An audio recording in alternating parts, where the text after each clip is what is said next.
Welcome, ladies and gentlemen. This is the first online meeting of the NHS formal public consultation called Modernising Health and Care Services in the Teignmouth and Dawlish area. First of all, I'd like to introduce myself. My name is Kevin Dixon. I'm a carer, I'm a volunteer, and I've been involved in the voluntary sector in South Devon for, it must be around 40 years now. My other role is I'm chair of Health Watch in Devon. And what I've been asked to do is to actually facilitate these meetings as an independent chair, as somebody that's really committed to health and social care in the county, and really just to sort of progress the meeting and see how things go, to facilitate and to ensure, this is really, really important, that everybody that's tuning in today actually has an opportunity to ask any questions they actually want to. I'd also like to explain the role of Health Watch. Health Watch is an independent charity. We have a number of statutory duties, and our role is really to monitor and improve health and social care in our area. So my board members and myself are completely committed to the health service, to the NHS, to social care, and the sort of general well-being of the residents of our county. So what Health Watch staff and volunteers will be doing is we will be overseeing this consultation and evaluating your responses, and that's really important to gather all of those views across the county. First of all, I'd like to do is also introduce my fellow panelists, and I believe we might have there we go, thank you very much. First of all, I won't go into people's titles, but we have Simon Tapley, who'll be joining us a little bit later, Liz Davenport, Dr. David Greenwell, and Dr. Carly Karasiewicz. So those will be the sort of fellow panelists. What I'd like to do now is just briefly go through the agenda so you know what to expect. So the first thing we're going to do is we're going to look at a video, and that's going to be focusing on the current model of care and the Health and Wellbeing Centre in Teignmouth. The second, there will be a presentation by Dr. Greenwell, who's a local GP and a member of the CCG's governing body. And that's going to really sort of look at the background of the proposal and the proposal itself. And then finally, and which is really what we want to get over, is an opportunity for open questions and an answer session. So what will really happen is questions will come in to ourselves, and they'll be monitored and then presented to particular panel members. So to actually explain how to ask a question, post a comment. So everybody watching can ask questions or share their views by using the question and answer function in Microsoft Teams. You should see an icon that shows the question mark in a speech bubble and another speech bubble behind it. Now, if you click on that icon, it will bring up a panel where you can type a question either anonymously or by giving your name. What we would really like to do is to have a name, and specifically, we'd like to have just a general idea of where you come from. It might be that you just want to put in the first bit of your postcode, so you might just want to put in Kevin TQ12, so we get an idea. Or you might want to put in I don't know, Sarah from Dawlish or something like that. Or one of the things we're really trying to do is to find out the views of people right across the area. So so that gives us an idea that we're not just getting people from one particular part of the patch. And I'm particularly interested in the views of people in rural areas who may have to travel a little bit further. So if you can give us that kind of information, that would be really appreciated. If not, just do it anonymously, and I'll just introduce you as being anonymous. What will then happen is when those questions come in, my independent Health Watch colleagues will be moderating the posts, and then we'll aim to publish as many as possible. So we're guessing that a number of those questions might be similar, so we'll just bring them into sort of one particular question. You can read the published comments and questions in the featured tab of the question and answer panel. So there's some questions we've guessed might come up, and we're aiming to publish as many as we actually can. The posts are being checked to make sure there's nothing offensive or any information that would identify patients. That's why we're going through this general process. So we wanted to sort of protect people. Now, you can post questions whenever you like, and we'll just really come to them as part of the Q&A part of the meeting. So if there's anything that's a burning issue, don't hold yourselves back. Just actually post them when we can. Today's meeting is scheduled to run until 4 o'clock. Now, if we haven't got through to answering any of your particular questions, they will be picked up at a later date. So don't think we're going to forget those. And so I think, well, the first thing we're going to be doing now is looking at a video which explains how the current model of care works and how a health and wellbeing centre could further support it. So if I can ask my colleagues to post that video. My name is Matthew Fox. I'm a GP in Dawlish. I've been a GP for 20 years. I live in Teignmouth and I've been supporting the patients at Teignmouth and Dawlish for 20 years. I spend 1 day a week working for Torbay Hospital as part of their intermediate care team. Every weekday morning, Monday to Friday, we sit down as a group of professionals. So that's a GP, one of the GPs from the local practices. That's our community health team. It involves our occupational therapists, our physios, our community nurses, district nurses, our mental health team as well, and our voluntary sector. Our team isn't just statutory NHS services. Having the voluntary sector embedded in the same room at the same time gives us the potential to really support our whole community. I'm the intermediate care and therapy lead here at Coastal, and we at the team here work towards ensuring that people in the community are kept safe and at home on a day-to-day basis. My role is very much to support the team in delivering that. So the value of having us all in one room at the same time is really helpful because it's beneficial to bring up not only the people that we discuss as part of intermediate care or in the community, it's about the fact that you can bring anyone to the room, and because you've got a wealth of information there and you've got experts in all those different fields, all of us together are able to then figure out the best plan for that patient and on that day. I'm the Community Services Manager for the coastal locality, so that means I'm responsible for the health and the social care teams that work out in the community to support people in their own homes staying as independent as possible. Enabling cross-working between voluntary sector, health, social care and primary care is absolutely vital in us being able to progress our services to the next level. I'm the Community Nurse Manager for the coastal locality. My job involves overseeing the work of the community nurses and also the intermediate care nurses and the nurses that work in long-term conditions.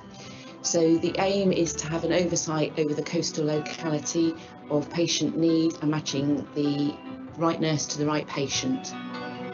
I'm Liam, one of the Coastal Health and Wellbeing Coordinators. Our main role is to deal with the incoming referrals via phone and telephone and liaise with all the patients, relatives and various departments to gather information for the team to assess what a patient's situation is like and what input they need from our team.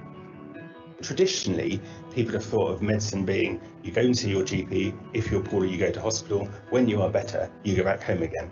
And the only place you could have your care was in a traditional hospital. The world has really moved on, and there's really good evidence that actually if you can support people in their own home, you can actually support more patients than you could just in a traditional hospital ward.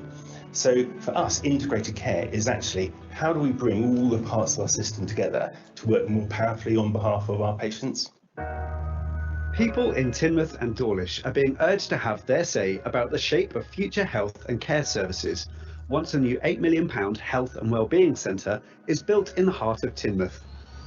Torbay and South Devon NHS Foundation Trust is planning to build a state-of-the-art new health facility so that GP services, health and care and voluntary sector services can be brought together under one roof in the centre of town, providing seamless care for patients and carers.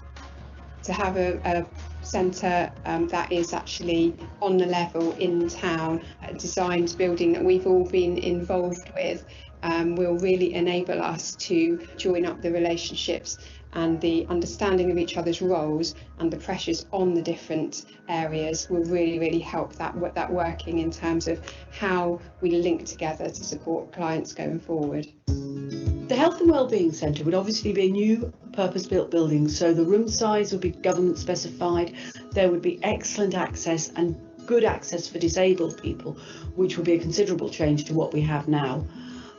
I have been involved in the planning of this building for the last 4 years.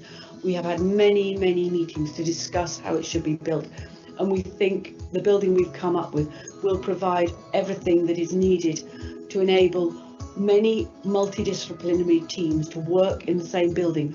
So we'll be able to talk to social workers, occupational therapists, physiotherapists, pharmacists and I think that will hugely improve the communication for all the healthcare in Teignmouth to the benefit of both patients and staff. I think the really exciting thing about the combining all of our services in one place is that ability to communicate with one another. It's that sharing of one big room and that sharing of knowledge. By having your general practice and your voluntary sector and your care teams in the same place, you can't help but actually support those patients in at the best possible fashion. When we think, well, why wouldn't you want them all to be working in the same place to give that sharing and support to each other? You can find out more by visiting the Devon CCG website.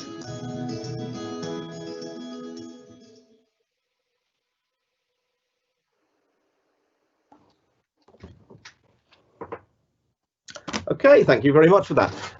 So we will be covering the sort of reasons for change, and what I'd like to do is to introduce Dr. David Greenhall, who's a local GP and a member of the CCG's governing body. So David would be looking at the background to the proposal and the proposal itself. David, can I introduce you?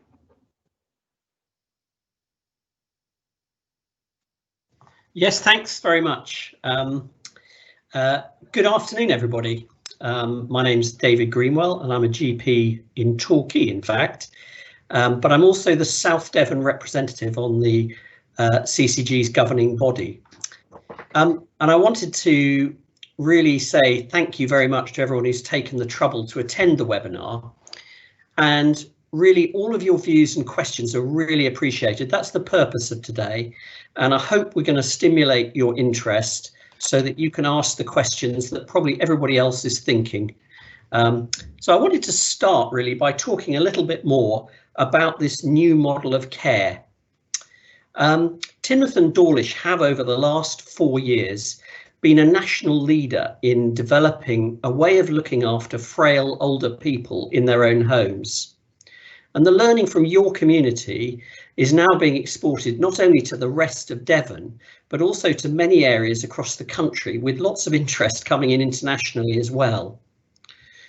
This community in Teignmouth has actually become the centre of the country for this new way of working that you've seen in the video. Because of this new way of working, the needs for Teignmouth and Dawlish have actually changed. And one of the things I'm hoping I'm going to encourage you to do today is to go and look for yourself at some of the independent research that's been going on about what's been happening in Teignmouth and Dawlish. So Plymouth University have been studying the changes with real intellectual rigour, and some of their findings really make startling reading. So that, for instance, emergency admissions from your area have gone down by 6%, but even more startling is that bed usage has gone down even further.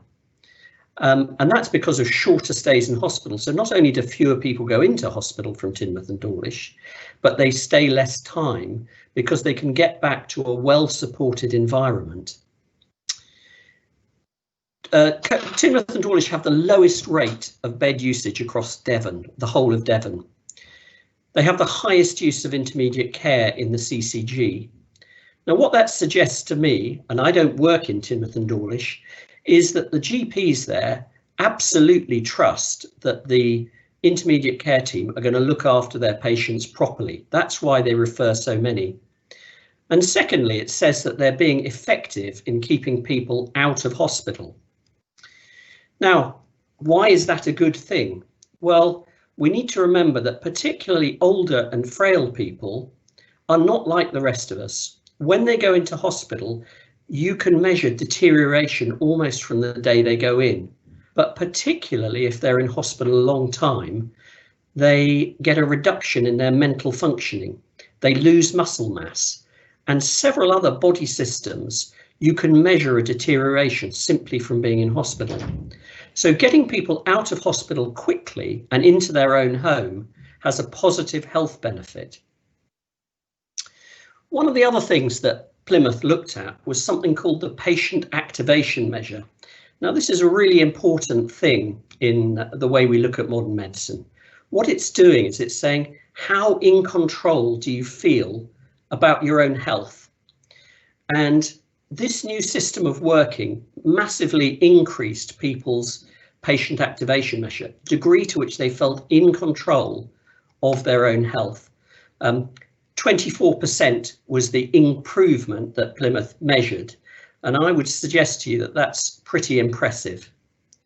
And finally, and this is really important, the number of people needing long-term residential and nursing care, the people who were admitting to nursing homes and residential homes, was reduced by 10%, which to my way of thinking is very good evidence that this works. So not only did they go into hospital less, stayed in hospital shorter times, but when they came out, significantly fewer were going on to residential care, meaning they were moving back to their own home. Now, this new model of care was also independently validated by something called the Southwest Clinical Senate. Now, this is a group of senior health and social care professionals who went through all our plans and looked at all of our proposals and found them to be sound. And again, there is a report from the Southwest Clinical Senate that you can look at. So that was our first reason for needing to change. Our second reason for needing to change relates to general practice. Now, you probably know that hard-working GPs in your town practice from older, deteriorating buildings. In some cases, these buildings are starting to become inadequate. And because of their age, they can't be made fully accessible to disabled people. But the biggest challenge for general practice at the moment is recruitment. Now, lots of GPs, young GPs, seem to want to stay in big cities, and we have had trouble recruiting them to the southwest. And that really is important for everything we want to do. We want to see more GPs committing themselves to working long term in South Devon. And one of the ways we can do that is to provide excellent facilities. We know that GPs who do come down, once they experience the great life we all have down here in South Devon, tend to stay. But if we could find room to train them locally and give them that great experience of working in a multidisciplinary team, we think that they'd stay long enough to discover that. So, reason for change 3. Perhaps we could move on to the next slide. Thank you. Teignmouth Hospital was originally built in the 1950s, and certainly the design that it has at the moment wouldn't be the way you'd design it today. And unfortunately, an awful lot of money needs to be spent on it in order to make it functional in today's world, particularly areas like privacy, disabled access, and a lot of the engineering need major works, all of which would total about £1.5 million to bring it up to the state that we could use it for all that we would want to do. The other thing to say is that running costs of an old building are significantly higher than a modern one.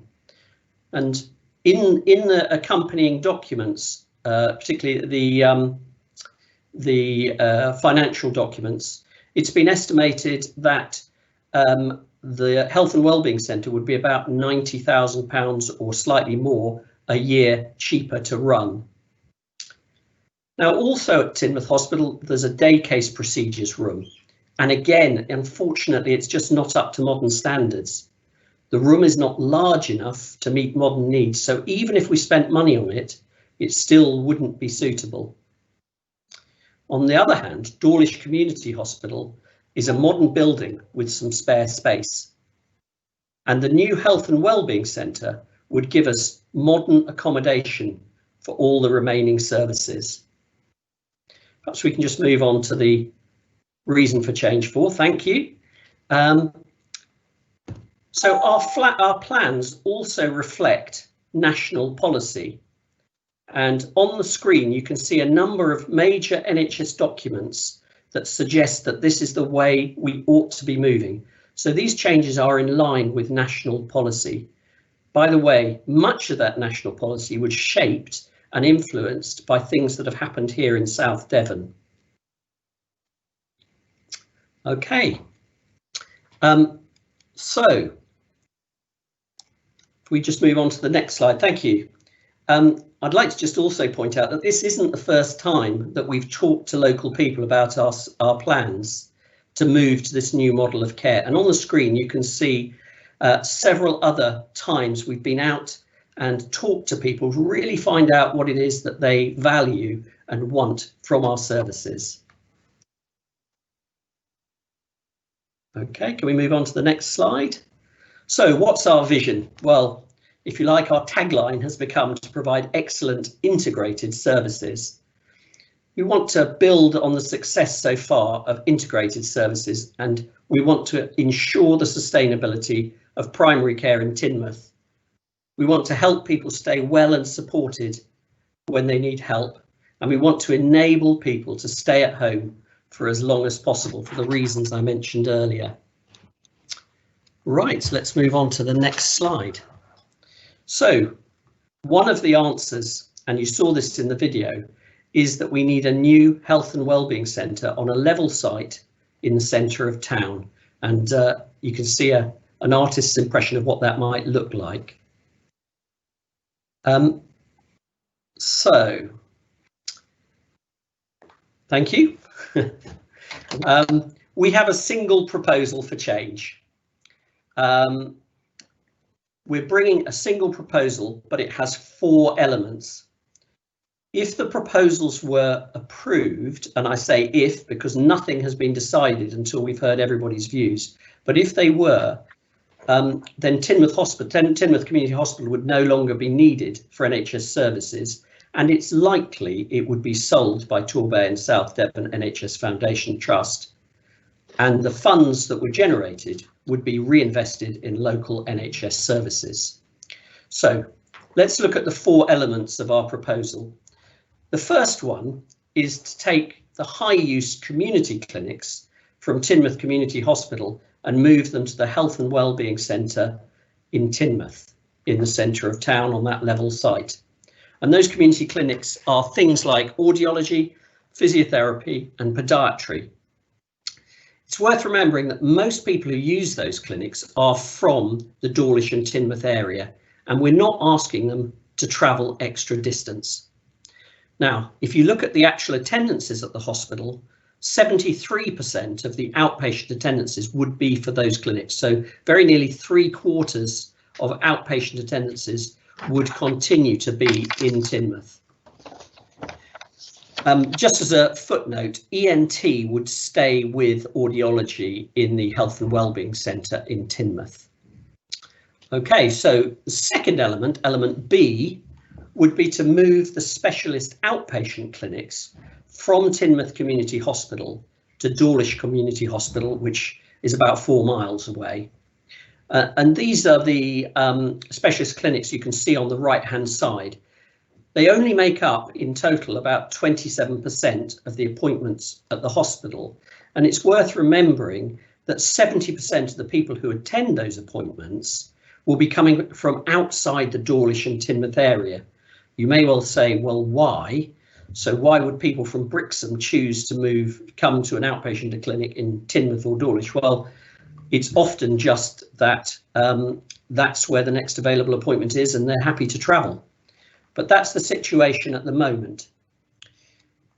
Dawlish Community Hospital has some spare space that can accommodate these clinics, and they could be relocated, although we hope that the days and times of the clinic wouldn't change. So element 3, as I said before, the day case procedure room in Teignmouth Community Hospital is too small. It no longer meets required standards for procedure rooms, and the proposal is to move that over to Dawlish. And you can see again at the bottom of the slide that the vast majority of people who have procedures done in that room don't come from Teignmouth and Dawlish. They're coming from all over South Devon. Just to give you an idea of numbers, about 20 attendances per month for oral surgery, 9 for pain management, and 70 for plastic surgery. So that's by far the biggest. Okay, and the final element. Oh, sorry, I've meant to say that in order to make that change, there is a required investment in Dawlish Community Hospital of around £360,000, and that has been factored into our financial plan. So D, continue the model of community-based intermediate care, reversing the decision to establish 12 rehabilitation beds in Teignmouth Community Hospital. I think before we move on, I really want to emphasise the nature of these beds. So I think a lot of people think of them as hospital beds, and I just wanted to say that these would have been staffed by healthcare assistants, and the care would have been led by physiotherapists and occupational therapists, and their role was to take people and enable them to be rehabilitated. They weren't primarily they were not medical beds. And really what I've been saying through the whole of my talk is that that is counterproductive. If you want to get somebody rehabilitated to go back to their own home, if you want to get somebody to live long term back at home, the right place to do that is in their own home. And actually there's increasing evidence that that's more effective than trying to do it in a hospital environment.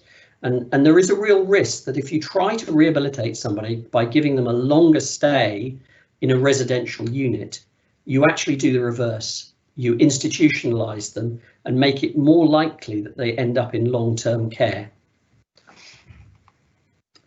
The other thing to say is that I think, as Matt said in the video, if we wanted to move our care back from the community into hospital, we would only be able to look after a quarter the number of people we would in the community. We won't be able to afford to do both in the way that they're being done now. So if we made the decision to reopen these beds, it would be shutting down the world-class community services that we've got in Teignmouth and looking after only a quarter of many people. And I think the evidence suggests that it would be less good care. So if we can just go on to the next slide. So just to recap our 4 proposals, we're going to move the high-use community clinics from Teignmouth Community Hospital to the Health and Wellbeing Centre in Teignmouth. We're going to move specialist outpatient clinics from Teignmouth Community Hospital to Dawlish, and we're going to move day case procedures from Teignmouth Community Hospital to Dawlish Community Hospital. And finally, we're going to continue with the model of community-based intermediate care, reversing the decision to establish 12 rehabilitation beds in Teignmouth Community Hospital. Now, after we'd been going through these slides in the last few days, it became obvious that people would want to know, had we thought about how COVID changed things? And I just want to say that, yes, we've really thought about that hard. And I take you back first off to thinking about what these beds were. They are not beds that are going to help with the COVID surge. They don't have oxygen, they don't have nursing care. So people might say, but could they be used for rehabilitation of people who've had COVID? And the answer is that for all sorts of reasons, including infection control and the whole basis of what we want to do in rehabilitation, they aren't suitable. But there is capacity elsewhere, and that's really what I wanted to reassure you. During the first surge, at no time did we run out of beds, and there's plenty of modelling to suggest that we won't in the future. Add to that, we now have the Nightingale hospital beds available, which we didn't last time, and I think you'll see that we have really been through this with great care. So if we can just move on to the next slide. I wanted to really encourage you to get involved. There are bound to be things we haven't thought of, and that's part of the purpose of the consultation. We want you to get involved. We want to hear your ideas, your worries, your concerns, your questions. And on the screen at the moment are a number of ways that you can get involved, and I really would encourage you to do that. So perhaps we can just leave that slide on the screen for a minute or two while people look at it. and maybe make a note of it, but it is in the consultation document, all the details. And with that, I'm going to hand you back to our chairman. Well, David, thank you very much for that. That was extremely interesting. What we're actually going to do now is move on to our question and answer session. I explained a little bit earlier about how this progresses, and I've just noticed there's a number of questions already come up. So what we really want to do is address every topic and question which is relevant to the consultation. That's a a very sort of broad brushstroke of what people are interested in. Where questions repeat a previous one, or we get more than one sort of received on the same subject, what we'll do is we'll sort of tend to come back with a single particular answer, and hopefully those will respond to your people's interests. Where we can't, or the panelists can't immediately address a topic during the meeting, then we'll quite openly let you know, and the CCG will post a response in their frequently asked questions section of the website, and this will come in after the meeting as soon as we actually can. We've already posted the address, but that of where you can find that information, but we'll post that at the end of this meeting anyway. And then I'd just like to move on and introduce our panel for today, and I think we've got colleagues that should be able to come up on screen. Yeah, hi, thanks, Kevin. So my name's Simon Tapley. I'm the Accountable Officer for NHS Devon CCG. Hello, everybody. My name's Liz Davenport, and I'm the Chief Executive of Torbay and South Devon Foundation Trust.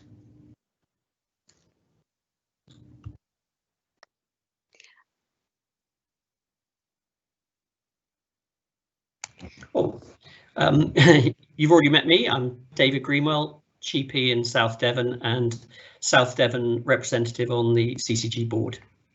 Okay. And I'm Carly Karakasevich, GP partner at Channelview Medical Group. Right, well, welcome all for that. That was very much question time, wasn't it, from the television? Right, and I've got questions coming in already, and the first question is from somebody who didn't want to give their name. I'd mentioned earlier, it'd be really good if you could give your name and just an indication of where you're from. So, because this is a particular question that relates to some of our more outlying communities, our villages, and the question is, are all outlying surgeries, particularly villages, going to be closed down? And Carly, do you fancy picking that one up? Yep, certainly, I'd be very happy to.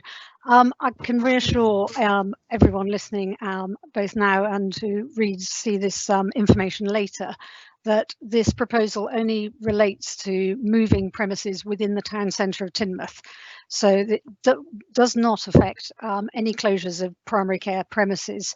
So the surgeries, branch surgeries in Chudley, in Bishopstainton and Shuldon will continue to work as they do now. Okay, any other panelists want to comment, or shall I move on to the next question? Okay, I just want to give everybody an opportunity to respond. Right, the next question that's come in is, won't you need the beds in Teignmouth Community Hospital if you have a second wave of COVID? And I think David mentioned this a little bit earlier, but Liz. Thank you. So just to reassure people, this is absolutely at the heart of our thinking as health and care providers. And we've done a lot of work to understand what our needs are. And I think it's important to be clear about what we need when we provide health and care beds. And our priority has to be to make sure that we've got the full range of beds, including access to people who need support with a ventilator, people who need support with oxygen, and people who need support with recovery. And we have worked very closely with our CCG colleagues to understand what we believe the need will be and make sure that we have the right capacity in place.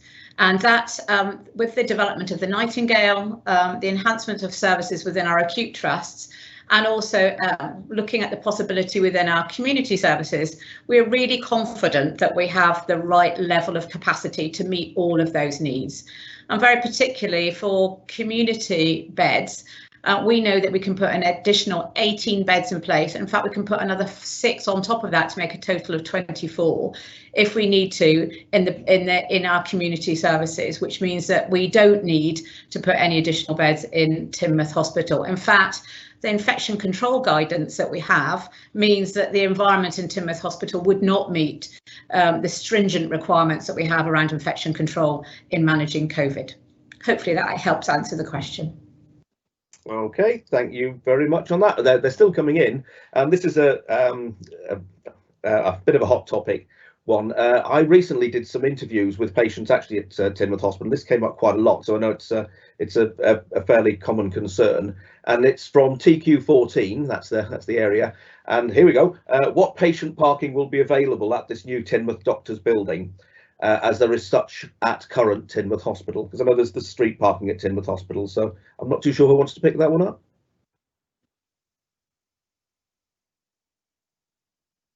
Anything on parking? I think probably best for Carly, isn't it? Carly? Mm-hmm.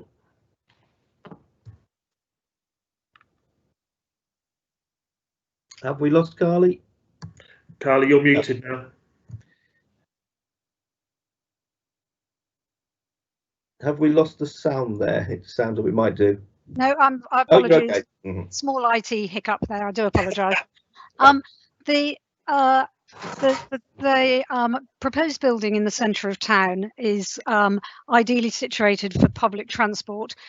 As all of us who've worked in Teignmouth for a very long time know, the parking in Teignmouth is constrained. Unfortunately, this building won't improve the parking, but from a GP point of view, it won't bring any more patients to the centre of town. It'll be moving people within a very small space. I have had personal comment back from somebody recently pointing out to me that although there is parking in the adjacent streets around Teignmouth Hospital, it's quite difficult if you're if you have any mobility problems accessing getting from the car to the hospital. So I have to be honest that we won't be providing new parking in the centre of town, but at least it will be on the flat. Okay, thank you very much. One thing I wanted to say is that some of these questions might have come in a little bit earlier than today, so but we know that these are the kind of questions that we keep coming up over and over again. And here's another one, and I think this might be to Liz. Can you fit everything you propose into Dawlish Community Hospital? Thank you, Kevin, and you're right, this is a question that I've been asked a couple of times recently. So the first thing I'd say is that actually the vast majority of the outpatient facilities that are provided at Teignmouth Hospital will be going to the new Health and Wellbeing Centre. In fact, 73% of the activity, and that includes things like audiology and physiotherapy and podiatry. We're also going to have ENT there. So 27% of the activity that currently goes to Teignmouth Hospital will be re-provided at Dawlish. And Dawlish is a new modern facility, and to be honest, it is underutilised. We've got quite a bit of additional space there, which is really good news, and we will be enhancing it. We're spending about 360,000 making sure that the treatment rooms are fit for purpose going forward, but we're confident that we can deliver that activity. In fact, we're also confident that we'll be able to do that on the same day to the same frequency than we've been providing in Teignmouth. Hopefully that reassures people. Okay, thank you very much. I've just had a comment through that some people are hearing two voices at once when they're going in, but apologies for the technical thing. So hopefully it's not too disruptive and people still can actually hear us. We'll try and sort that out behind the scenes.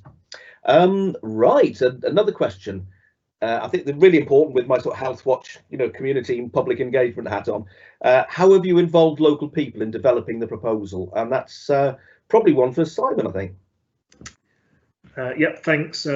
Thanks, Kevin. So I think, as David said in the presentation, I've been very fortunate to be part of it. We've been discussing with the public of South Devon and Torbay, and specifically coastal Teignmouth and Dawlish, for a number of years. So I think we started in 2013 when we were first started an engagement process. So we've been working through plans iteratively over the last 5 to 6 years, but specifically about these proposals. We had an engagement exercise in 2018 as we started building things up, and more recently we've been working really closely with an engagement group that includes represented many parts of the community. So League of Friends, patient participation groups from the local GP practices, town councils, voluntary and the community sector. And they helped us in terms of evaluating the reports on engagement and developed the vision for the locality and tested some of the proposals that we were thinking about before we finalised this one.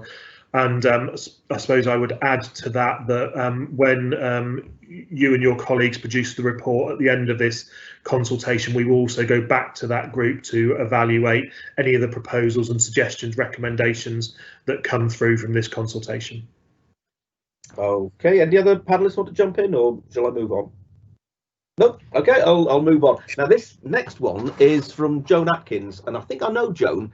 Joan's the Teignmouth town councillor and lives near the town centre, and Joan's question is, with a new development at the top of Higher Exeter Road, which I know well, has there been an allowance projection of the numbers of patients that might this might generate? In other words, is the practice going to have sufficient capacity to cope with new developments and incoming new residents? This is a big thing right across the whole of South Des, I'm sure people realise. Is there likely to be any possibility of an outreach surgery at the top of town? And I'll just throw that out to anybody that wants to pick that one up. Would you like me to come in on that one? Yes, please. Yeah.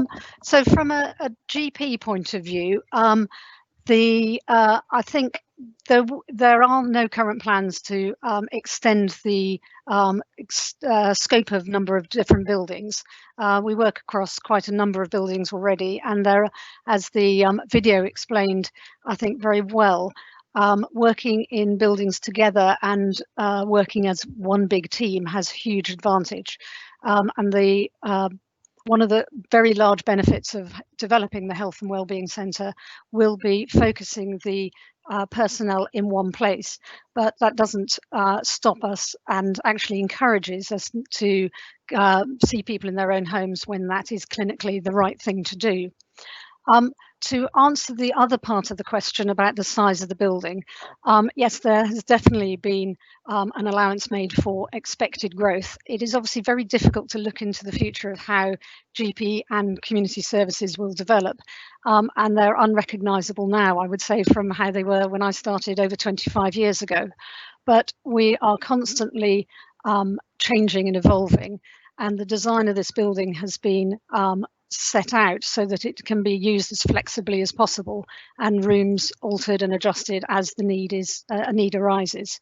I hope that answers the question. I'm happy to come back if you have any further question on that. Thank you. Now, Simon wanted to respond as well.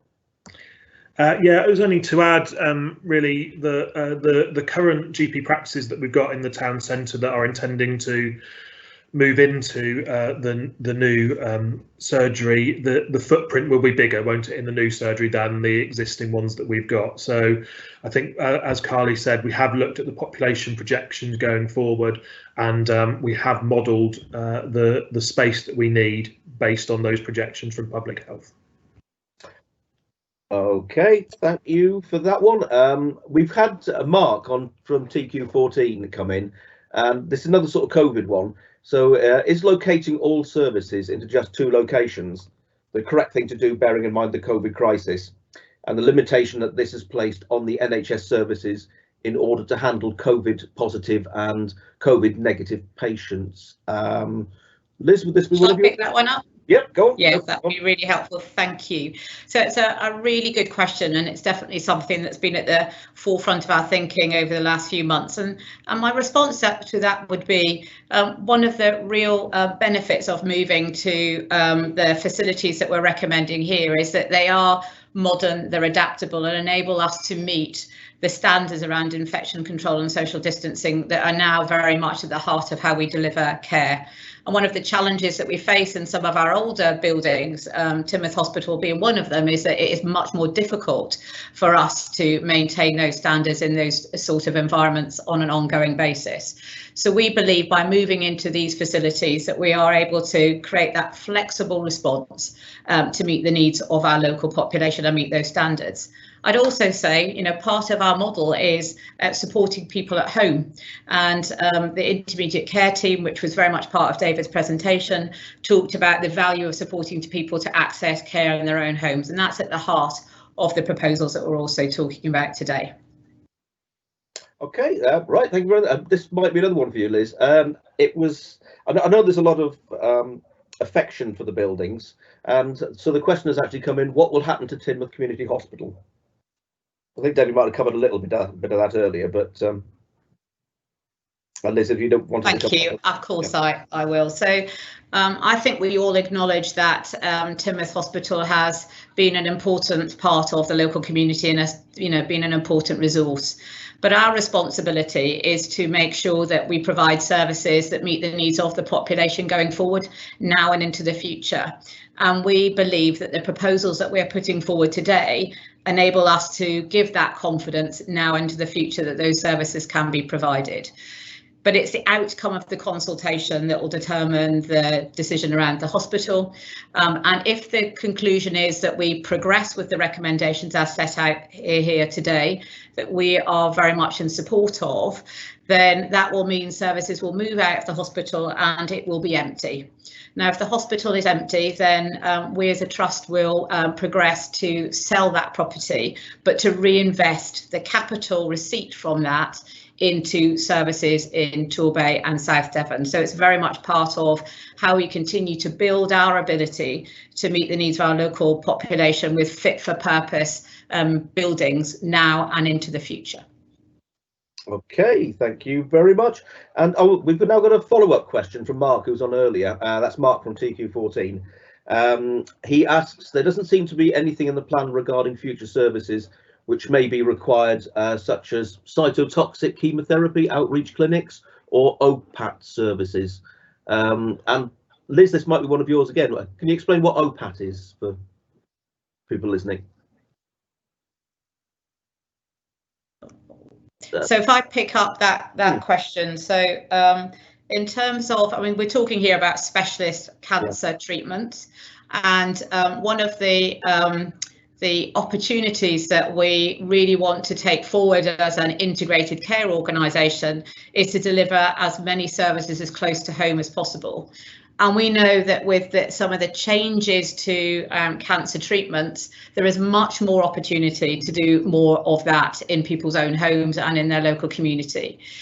At the moment, the proposal we have is to continue to provide the services set out in terms of our outpatient proposals in the document, but that doesn't mean to say that we can't continue to review the potential, and we know that we've got sufficient flexibility, for example, on the Dawlish Hospital site to offer more there should the need arise at a later date. Okay, thank you very much. Are there any further questions to come in? Oh yes, okay. I just had something dropped in my box. Here we go. And this is a question from TQ14, and it says, where some TQ14 area patients are currently sometimes seen at Newton Abbot Hospital, will this change, or will this still be available? And Liz, that might be you again, or Simon. Simon, did you want to come in? Well, hopefully we'd both say the same thing, that there won't be any changes to services in Newton Abbot Hospital, so residents of TQ14 will still be able to access the services there if needed. Absolutely, entirely agree. Right, no change there then, so thank you very much to TQ14. I hope that answers your question. Right, have we got any further questions coming in? No, if I give it a few seconds to see if there's anything that's going to come up. Oh yes, we've got another question coming in imminently, I've just been told. There's a number of other questions. Yeah, one question that came in the frequently asked questions section I was looking at is, what does this proposal mean for Newton Abbot? Does it include Newton Abbot, or was it just purely Teignmouth and Dawlish? Anybody does it have any effect, any implications? This is only around services within Teignmouth and Dawlish. Obviously, the population of Teignmouth and Dawlish will also access services not only in Newton Abbot but at Torbay and other sites. Those remain unchanged. That's fine. Yeah, thanks very much, Simon. Right, Joan's come back with another question, sort of follow up to what you mentioned before, I think. As you cannot provide parking on site, can you at least pressurise Teignbridge to change Key Road to short stay to accommodate patients to the health hub and put a deck on that too, as you and the hotel, don't forget, are going to attract many more people to this part of town, which is under already great pressure, and will no longer have the Brunswick Street car park available. The footfall to health centre is going to make this far worse, particularly with the number of individuals who will be attending the health centre and who may not be able to walk far, even from the nearest public transport. Real people will want to park as near as possible. Liz or Simon, both of you. There we go. I know we seem keen to get into the action, Kevin. So hopefully there'll be real people attending the Health and Wellbeing Centre too, but absolutely take the point that's being made. So Liz and I met with Teignbridge District Council quite a while ago, actually before the pandemic closed down, to discuss the property and parking.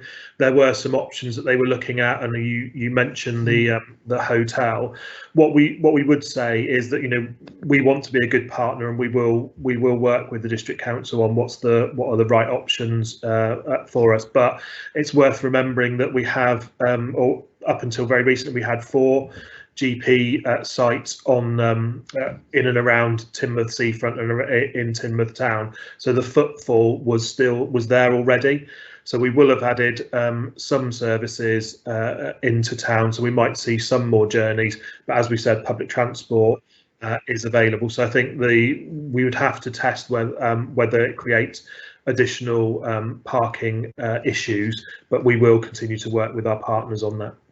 Okay, Liz, do you want to respond? Well, I absolutely agree with everything Simon said. Just to confirm, we've got a really good relationship with Teignbridge Council. They've been a really strong partner in helping us take things forward, and I'm informed by my team that Teignbridge Council are looking at the best options in terms of parking in that area, and are going to work with us so that we can best understand the local need and do the best we can within the constraints of that environment. So, you know, a really positive relationship and a good dialogue is continuing. Okay, thank you. Anyone else want to respond to that? I know it's a big issue that keeps coming up. Oh, next one. And this is a quite a big one. Will services be reduced as part of this proposal? And I think that might be to Liz again. Yes. Thank you. So the answer to that's quite simple. No, it's not. This is about continuing to provide our focus on community services. We're just changing the venue of those services. So moving 73% of the services provided into a fit for purpose health and wellbeing centre, with all the benefits I think you've heard people talk about in terms of working with different disciplines, with primary care, and the other specialist outpatient services going into a modern fit for purpose environment that's got flexibility for us to build services locally as and when we might need to do so. So this is about really building on that vision of delivering more to people in local communities. Excellent. Now this is something that came up a little bit earlier that David said, and I think somebody responding to that. Generally, the question that's come in is, why is it better to look after people in their own home? People feel safe in hospital. David, can you respond to that one? Yeah, sure. I absolutely understand why people think that they feel safe in a hospital. But there's lots of evidence now that hospitals aren't, well, I won't say they're not safe, but they're not ideal environments for frail elderly people. And it's not just because of their susceptibility to hospital-acquired infections. It's also because people in hospital tend to get looked after. They get left in bed people bring them meals, people bring them drinks, people do everything for them. And that's what's not good for frail elderly people. You can measure muscle mass that gets lost while people are in hospital beds. You can measure reduction in kidney function, reduction in mental functioning. And so overall, it is much better to be in your own home if that is safe. And I must emphasize that hospitals definitely have a role for older people, but it's to do the very acute medical stuff, to get the intravenous antibiotics, to get the scans done, to get the rapid assessment. And then once all that really crucial medical stuff has been done, we need to get them home as soon as possible so they don't have any of the negative effects of being in hospital. I hope that explains roughly what my view was. Yeah, okay, thank you. Thanks, David. An anonymous question just come in saying, can I please hear all the question and answers again, one at a time, please? And what we do have is that this is going to be recorded, so it'll be available on the CCG's website after the meeting. So any of these answers you can actually sort of listen in sections, and a lot of these answers will be picked up in the frequently asked questions, because I'm guessing they'll come up time and time again. Okay, so right, we've got another one that's come in. And why is it good for GPs to work in the same building as other services? How does this help patients? Carly, fancy this one? Absolutely. I think it basically comes down to the fact that we all work as teams. No one individual or one professional can do the whole job. This has, I've earlier said that services have evolved, and I think this is an area that things have changed quite considerably over a number of years, from a situation where in general practice you had doctors and some nurses going back 25, 30 years ago, and now we work as multidisciplinary teams with a whole range of different people in our own teams, and it is absolutely evident day in and day out, and I'm sure David would say the same from his perspective in Torquay, that the more complex and the more complicated someone's individual health needs are, the better outcomes we can deliver if we work as a team of health and social care professionals. So that reinforces David's comments and the video we saw earlier. When it comes to actually sharing the space, obviously at the moment that seems a little bit of a strange thing to be saying at a time when we're socially distancing and doing everything we can to keep separate, and why this is all online now. But if we're looking forward to a time in a couple of years' time when this building comes to fruition, and as an optimist, I hope we are past this well past this pandemic then, sharing a physical space, I'm sure, will improve communication, improve understanding of each other's roles, and avoid duplication and avoid assumptions of one team and another team, and therefore improve services and delivery of those services to patients. Okay, thank you. Any other panel members want to respond? No, that's fine. Have we got any more questions or comments that have come in? I'm just looking at my sidebar to see if there's anything that's come up. It doesn't look like it. Just give it a few seconds, and it looks like I just had a message saying that looks like it's all for the moment. I mean, which is so we had a really nice broad selection of questions there, but this isn't the sort of last opportunity for people to comment. I'm just wanted to give a sort of quick opportunity for panel members to make a final comment, if that might be useful. Carly, is there anything you wanted to say, or will I go through the members?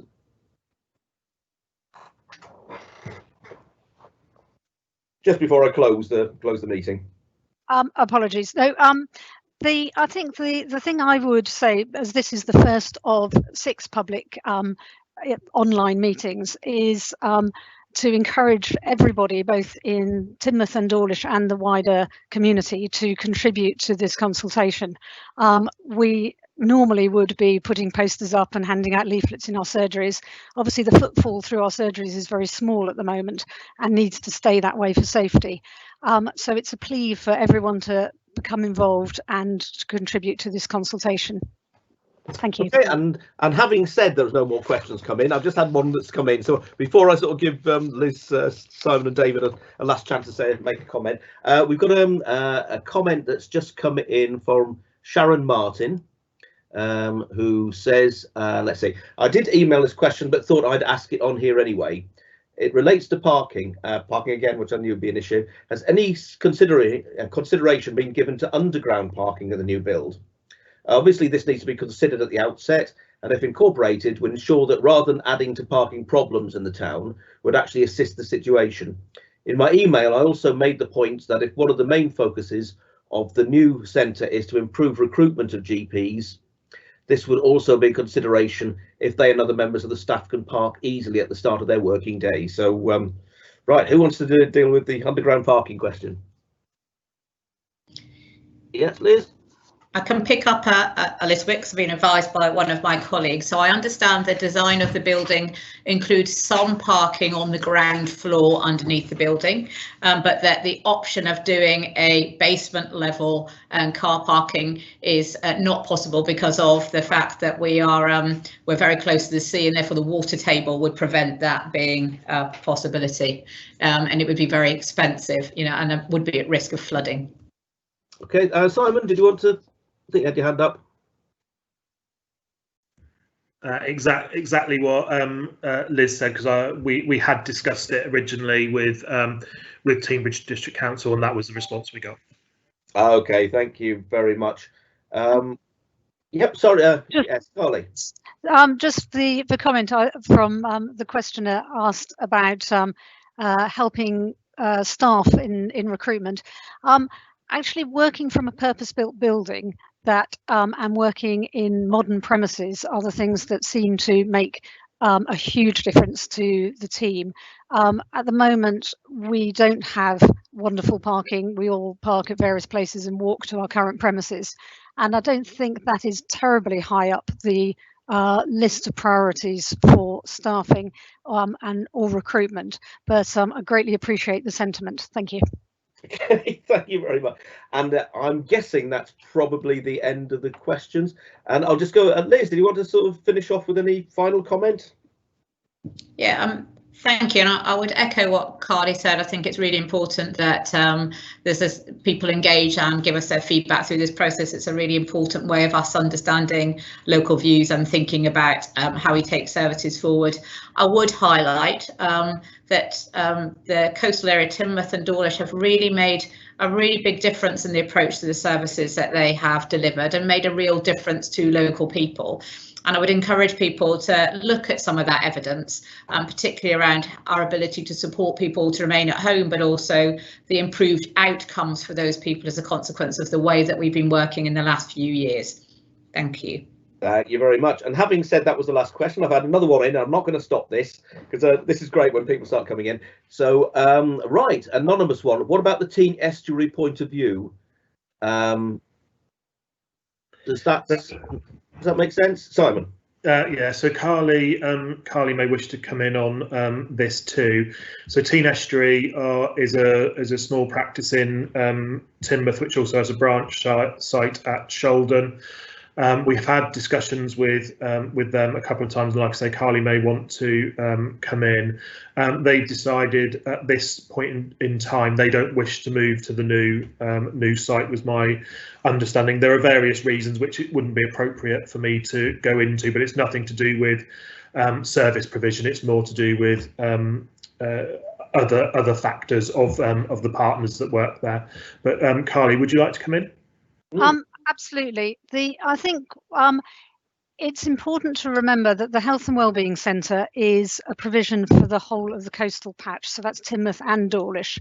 So all the things I've been saying about the benefit of working as a team, my practice at Channel V Medical Group now has a population, because we merged earlier this year with Teignmouth Medical Group, so we cover a population of about 18,000, but we need to remember when we're considering the benefits of working as a health and wellbeing team together, that health and wellbeing team also cover all the patients who live in Dawlish and the outlying villages of Bishop Stainton and town of Chudley and Sholden. So even if not all the GPs are in Teignmouth are in one building, the benefits of team working will be felt and hopefully delivered to all the patients of the coastal patch. It's not just about the patients of my own practice in Channelview. Thank you. Thank you very much. And I think that was probably the last call for questions ahead of the meeting closing. So Simon, did you want to finish off with any quick comments or anything, any responses?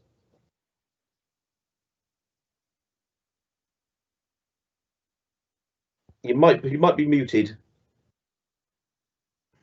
I always charge £1, Kevin, if people talk when they're still muted. So that's not often I do that. Sorry. Now I won't reiterate what Carly and Liz have said about getting involved. It's obvious that we want people to feed their comments in.